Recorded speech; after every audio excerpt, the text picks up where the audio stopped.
이 시간 다 함께 사도신경을 고백함으로 4월 18일 새벽 예배를 하나님께 올려드리도록 하겠습니다. 나는 전능하신 아버지 하나님 천지의 창조주를 믿습니다. 나는 그의 유일하신 아들 우리 주 예수 그리스도를 믿습니다. 그는 성령으로 잉태되어 동정녀 마리아에게서 나시고 본디오 빌라도에게 고난을 받아 십자가에 못 박혀 죽으시고 장사된 지 사흘 만에 죽은 자 가운데서 다시 살아나셨으며 하늘에 오르시어 전능하신 아버지 하나님 우편에 앉아 계시다가 거기로부터 살아있는 자와 죽은 자를 심판하러 오십니다. 나는 성령을 믿으며 거룩한 공교회와 성도의 교제와 죄를 용서받는 것과 몸의 부활과 영생을 믿습니다. 아멘. 이 아침에 우리가 함께 나눌 말씀은 요한복음 20장 19절에서 31절까지 말씀입니다. 우리 함께 읽도록 하겠습니다. 이날 곧 안식 후 첫날 저녁 때에 제자들이 유대인들을 두려워하여 모인 곳의 문들을 닫았더니 예수께서 오사 가운데 서서 이르시되 너희에게 평강이 있을지어다. 이 말씀을 하시고 손과 옆구리를 보이시니 제자들이 주를 보고 기뻐하더라. 예수께서 또 이르시되 너희에게 평강이 있을지어다. 아버지께서 나를 보내신 것 같이 나도 너희를 보내노라. 이 말씀을 하시고 그들을 향하사 숨을 내쉬며 이르시되 성령을 받으라. 너희가 누구의 죄든지 사하면 사하여질 것이요 누구의 죄든지 그대로 두면 그대로 있으리라 하시니라. 12 제자 중에 하나로서 디두모라 하는 도마는 예수께서 오셨을 때에 함께 있지 아니한지라. 다른 제자들이 그에게 이르되 우리가 주를 보았노라 하니 도마가 이르되 내가 그의 손에 못자국을 보며 내 손가락을 그 못자국에 넣으며 내 손을 그 옆구리에 넣어보지 않고는 믿지 아니하겠노라 하니라. 여드레가 지나서 제자들이 다시 집 안에 있을 때에 도마도 함께 있고 문들이 닫혔는데 예수께서 오사 가운데 서서 이르시되 너희에게 평강이 있을지어다 하시고 도마에게 이르시되 내 손가락을 이리 내밀어 내 손을 보고 내 손을 내밀어 내 옆구리에 넣어보라. 그리하여 믿음 없는 자가 되지 말고 믿는 자가 되라. 도마가 대답하여 이르되 나의 주님이시요 나의 하나님이시니이다. 예수께서 이르시되 너는 나를 본고로 믿느냐? 보지 못하고 믿는 자들은 복되도다 하시니라. 예수께서 제자들 앞에서 이 책에 기록되지 아니한 다른 표적도 많이 행하셨으나 오직 이것을 기록함은 너희로 예수께서 하나님의 아들 그리스도이심을 믿게 하려 함이요 또 너희로 믿고 그 이름을 힘입어 생명을 얻게 하려 함이니라. 아멘. 도마는 많은 기독교인들에게 믿음이 부족한 사람으로 알려져 있습니다. 왜냐하면 오늘 말씀에 기록된 것 같이 예수님이 부활하셨다는 소식을 다른 제자들에게 듣고도 이것을 믿지 않았기 때문입니다. 그는 자신이 직접 예수님의 구멍난 손바닥과 옆구리를 만져보기 전까지는 결코 예수님의 부활을 믿을 수 없다라고 말하였습니다. 아마도 부활하신 예수님께서는 도마의 이런 말을 들으셨던 것 같습니다. 며칠이 지난 후에 예수님은 직접 도마에게 나타나셨습니다. 그리고는 도마에게 자신의 구멍난 손과 옆구리를 보여주셨습니다. 그때서야 도마는 예수님께서 진짜 부활하셨음을 믿게 되었고 예수님이 참 하나님이심을 고백하게 되었습니다. 많은 분들이 이 사건 때문에 도마를 믿음 없는 사람 혹은 믿음이 약한 사람이라고 생각을 합니다. 맞습니다. 오늘 사건만 살펴본다면 도마는 분명 믿음이 부족한 사람인 것이 확실합니다. 하지만 이 사건 이후 도마는 믿음 없는 사람이 아니라 믿음이 충만한 사람이 되었습니다. 복음서 이후 사도행전에는 도마의 행적에 관해서 기록하고 있지 않지만 다른 기독교의 역사 기록들을 살펴보면 이후에 도마는 복음 전도자가 되어서 예루살렘에서 아주 먼 곳에 있는 인도까지 가서 그곳에서 복음을 전하였다고 합니다. 도마는 복음을 전하다가 힌두교인들에게 의해 결국 순교를 당하고 말았는데 지금 인도 첸나이에 가면 이런 사도 도마의 순교를 기념하는 기념교회가 있습니다. 도마는 비록 처음에는 믿음이 부족한 사람이었지만 인생의 마지막에는 세상 어느 누구보다도 큰 믿음을 가진 사람이었습니다. 이런 도마의 인생을 살펴보면 오늘의 말씀이 우리에게 주는 중요한 메시지가 있다라고 생각이 됩니다. 그 메시지는 바로 예수님은 우리가 믿음 없는 사람이 되는 것이 아니라 믿음을 가진 사람이 되기를 원한다는 것입니다.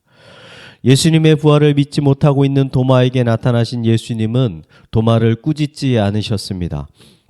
그의 믿음 없음을 질책하지 않으셨습니다. 오히려 그에게 자신의 구멍난 손과 옆구리를 보여주시고 그에게 믿음을 갖게 하여 주셨습니다. 부활하신 예수님이 제자들을 찾아오신 이유는 제자들로 하여금 믿음을 갖게 하기 위함이었습니다.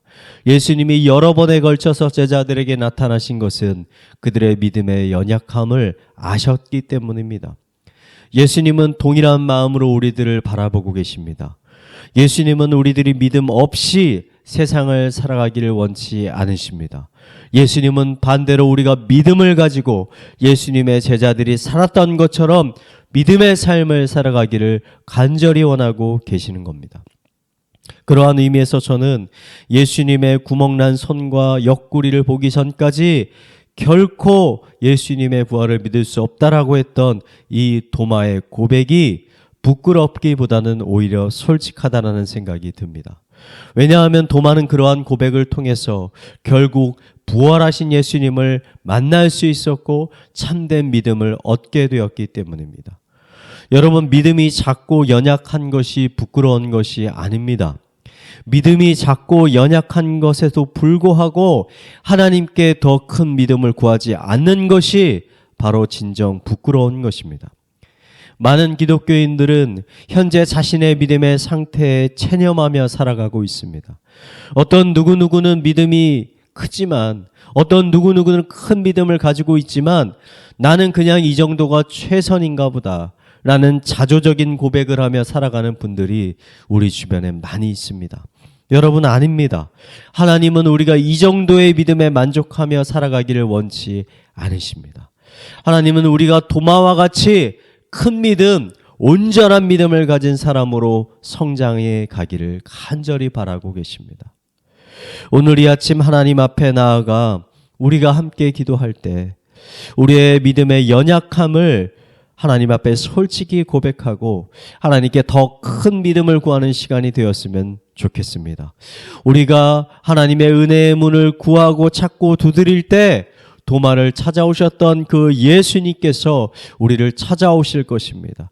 그리고 우리의 심령 가운데 큰 믿음을 창조하여 주실 것입니다. 이러한 은혜가 이 시간 함께하고 계시는 모든 성도님들의 심령 가운데 부어지기를 이 시간 마지막으로 축원을 드리겠습니다. 우리 말씀을 묵상하며 기도하도록 하겠습니다. 믿음이 없이는 하나님을 기쁘시게 하지 못하나니 하나님께 나아가는 자는 반드시 그가 계신 것과 또한 그가 자기를 찾는 자들에게 상 주시는 이심을 믿어야 할지니라. 이 약속의 말씀을 믿고 나아갑니다. 우리에게 더 큰 믿음 허락하여 주셔서 믿음 없는 인생 사는 것이 아니라 믿음 있는 인생 살게 하여 주시고 그 믿음을 통해 하나님이 주시는 풍성한 은혜들을 누리게 하여 주시옵소서. 우리 이러한 기도 제목을 가지고 함께 기도하도록 하겠습니다. 기도하시겠습니다.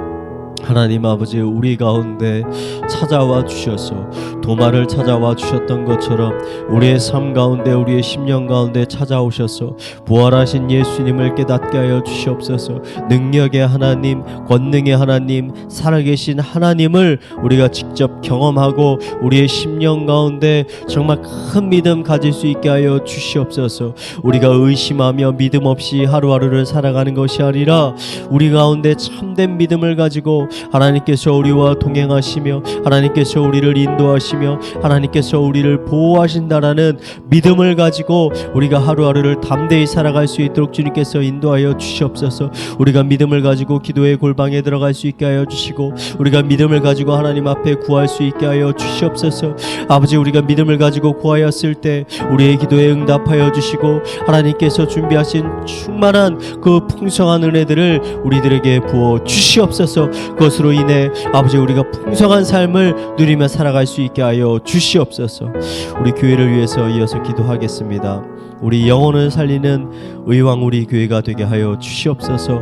우리 성도들이 복음으로 충만하게 되어서 예수 그리스도의 사랑의 넓이와 높이와 깊이를 점점 더 알아가게 하여 주시고, 우리의 입술을 열어서 복음을 직접 전할 수 있게 하여 주시고, 그것을 통해서 새로운 영혼들이 아버지 다시 한번 아버지 구원을 얻을 수 있도록 주님 인도하여 주시옵소서. 또 다락방 공동체 가운데 아버지 깊은 나눔이 있게 하여 주시고, 그 가운데 복음의 대화들이 풍성하게 나누어져서 초신자들이 그 모임을 통해서 아버지 진정한 믿음들을 아버지 발견해가고 얻어갈 수 있는 시간들 되게 하여 주시옵소서. 우리 교회를 위해서 함께 기도하도록 하겠습니다. 기도하시겠습니다. 하나님 아버지, 우리 의왕 우리 교회를 위해서 기도합니다. 아버지, 우리 의왕 우리 교회가 정말 영혼을 사랑하고 영혼을 위해서 기도하고 아버지 그들을 섬기는 교회가 되게 하여 주시옵소서. 특별히 우리들이 먼저 복음이 주는 그 사랑의 깊이와 넓이와 크기를 먼저 깨달아서 우리 가운데 먼저 기쁨이 있게 하여 주시고, 평안이 있게 하여 주시고, 감격이 있게 하여 주시고, 하나님에 대한 사랑과 열정이 흘러넘치게 하여 주시옵소서. 이러한 뜨거운 심령을 가지고 아버지, 아직 하나님을 모르는 자들에게 나아가 담대하게 또 사랑하는 마음을 품고 복음을 전할 수 있는 주님의 귀한 자녀들 되게 하여 주시옵소서. 우리 다락방 모임을 통해서 아버지 서로가 서로를 더 사랑할 수 있게 하여 주시고, 특별히 그 시간을 통해서 아직 하나님을 아직 알지 못했던 많은 성도들이 하나님을 알아가고 참된 믿음을 발견하는 귀한 시간 되게 하여 주시옵소서. 우리 마지막으로 가정과 나라와 개인의 기도 제목을 가지고 기도하도록 하겠습니다. 기도하시겠습니다. 하나님 아버지,